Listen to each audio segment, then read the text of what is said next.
Hi guys, in today's video we are going to see how we can create a dedicated SQL pool. We'll see how we can adjust the pricing of SQL pool and how we can pause when it's not needed.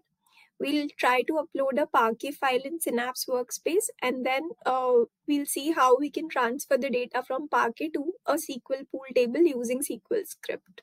So let's get to the demo. For the demo, I've opened my Synapse Analytics workspace. If you want to see how we can create a Synapse Analytics workspace, then you'll have to refer to my previous videos. And here we'll go to Manage tab, click on SQL Pool, and here we'll see there's a button, New button.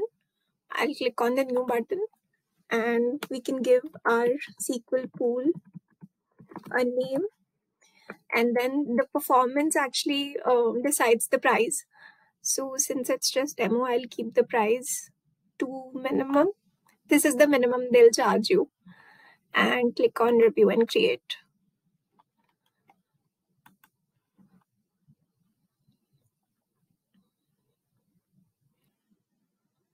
So we can see the SQL pool is successfully deployed now and the status shows online.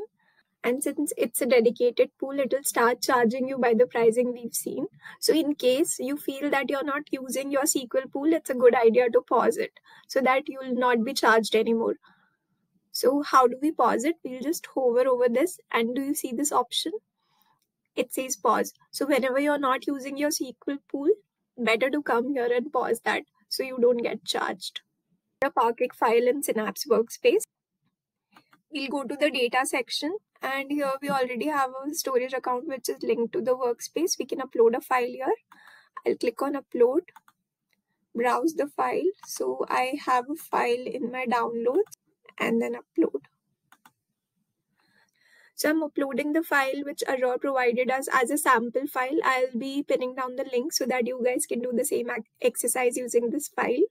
Now you can see the file got uploaded. Now we'll go to the develop section and create a SQL script. So we'll go here, click on plus, click on SQL script, rename the SQL script.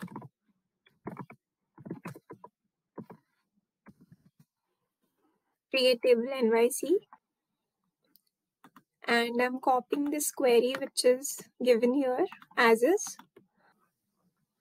So I'll explain you the query. What this query is doing is it will look for the table in the SQL pool, and if the table doesn't exist, it will create a table, and in the below step, it will copy the data from the parquet file to the SQL table.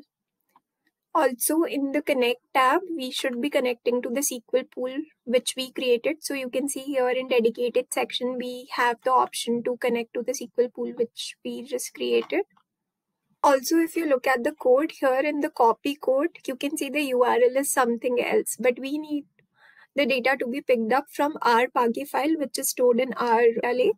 So let's get the URL for our data lake. We'll go to data tab, click on linked, click on base container, and click on the file. Click here, click on properties, and copy the URL. So we'll go here and we'll just replace this URL with our URL. So let's try to run the script now. I'll click on run and it's executing. So the query got executed. You can see the query took 20 seconds to get executed because I've selected the lowest performance in our SQL pool. We can also scale it if we want the performance to be better. But with the lowest also, it got executed in 20 seconds. We can also see the database in our workspace as well. So to see the database, we'll click on data. And in the workspace section, you'll see that we have one SQL database, which is the dedicated SQL pool which we created.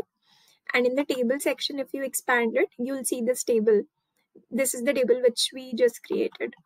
So if you want to do some DML operations on this table, we can just right click and click on a new SQL script. And these are the DML operations which we can do on this table. So maybe we can try to run this. And this gave us all the 100 rows, top 100 rows.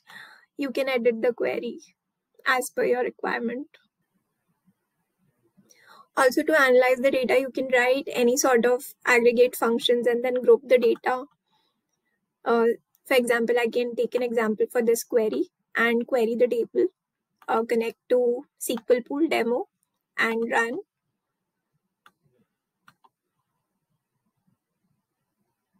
So we got the data here, and you can also use those cool chart functions to analyze the data. So you can analyze the data in graphs, bars,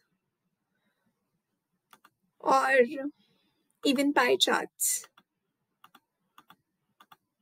In my next video, I'll be showing you how we can play around with the Spark pools in Synapse Workspace. So stay connected and happy learning. Thank you.